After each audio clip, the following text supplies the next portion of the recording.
Maximus Analysis here for November 1st, 2016, and we finally had some big movement of breaking of these key levels that they were defending all, basically for 3 weeks. If you're a subscriber to the newsletter, you should know the levels that I've been talking about. Again, I will start, it's going to be exclusively to my subscribers. I'm going to be doing starting up a website shortly. Again, it will include videos, it will include day trading levels for people that trade futures. So I'll have ES, NQ, CL, gold, and also silver. And I'll put a couple different names on there as well.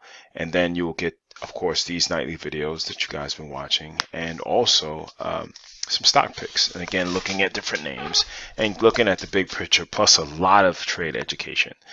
So again, I do enjoy doing that, but I enjoy trading a lot, but again, my longer time frames help me that I would be able to do something like that. But again, we can see that we have our, going back to the charts, we have our uptrend line that is held, and we have to still say, okay, let's see what the flush down do, how much more they have in the tank. This is a weekly chart. So again, it is Tuesday.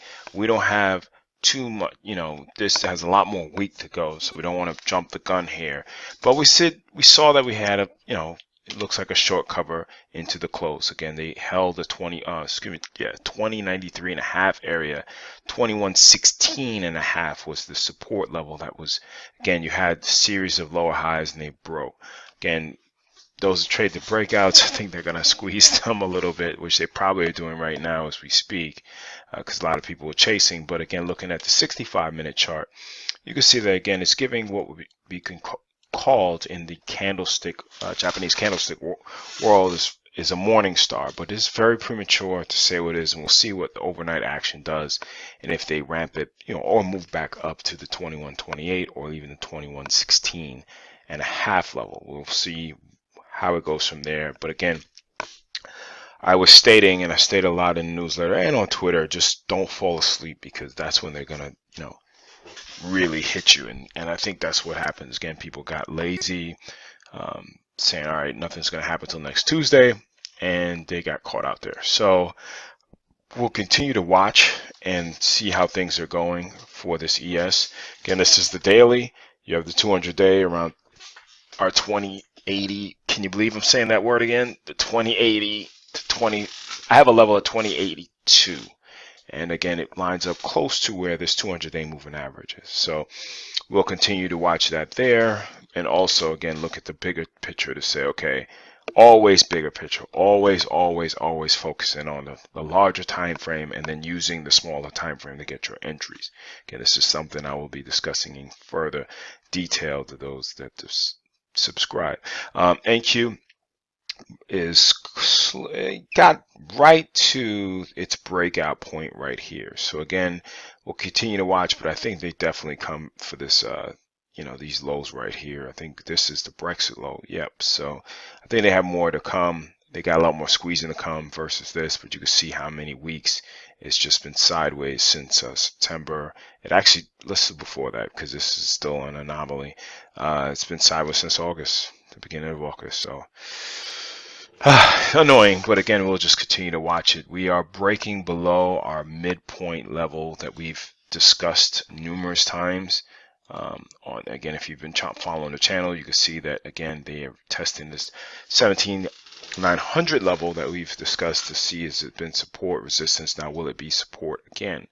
Again, I'm keeping my eyes very focused here, because I don't want to get lazy and say, okay, now it's very bearish, without seeing something on this higher time frame to go. Again, we've been stating not to get long, and now they have the pullback.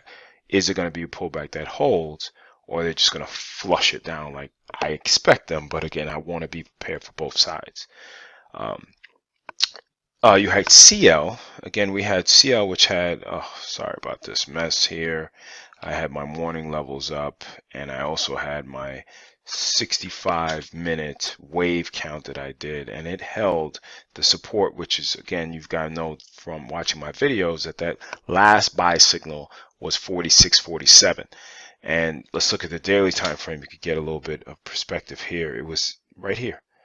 It got to this little choppy area and got up, and this is showing the 5-wave pattern that I was showing actually, and it's completed. So not going to get, again, if you're short from these high levels that we put, I would suggest that you cover your stop or trim some of the position, and you could probably hide behind this level or maybe this level, but they're overextended right now. But this was a great trade off the second bounce and came to our level. And then, again, looking at the wave pattern, looking more than just why'd I go here, go short. I'm trying to look at the way that the intraday has moved and time it with the weekly and the daily. So again, if you enjoy that, please let me know. Now we have Amazon, which we see that, again, we'll see if we get some more downside potential. Again, if they break down here, we have our levels or targets that we put down in the newsletter. If you want, please let me know. Goldman Sachs, again, is at its point now that I'm just watching it to see how much more downside they have. They're pretty tired right here. Again, it's early, but again, they still had some weakening volume here. We had Tesla. I think it was down like $7 or something like that. Yeah, so it's testing this annoying price action, quite honestly. But again, I had this on the newsletter, but it's continuing to say, okay, it's a sloppy, but we'll have to put our bias towards this side. But it's sloppy. I prefer a better pattern, quite honestly, because it's just been so sideways. But again, they're testing this 1, 2, 3, 4, 5th time they're testing it. So go from there. Who else do we have going on? We have Netflix. We have Netflix that, again, is just ramped up, and we'll see how much more they have in the tank. But again, using this name to prop up the markets and other stuff that we were talking about in regards to rates, stuff like that is shown on the newsletter.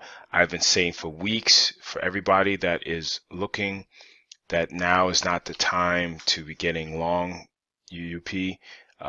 Again, it is what it is, but right now you can see why I said that, and I've been telling people on Twitter constantly, roll your stop, protect profits, roll your stop. So again, we'll continue to see what the market does, and I'll make sure I put something up for tomorrow. Take care.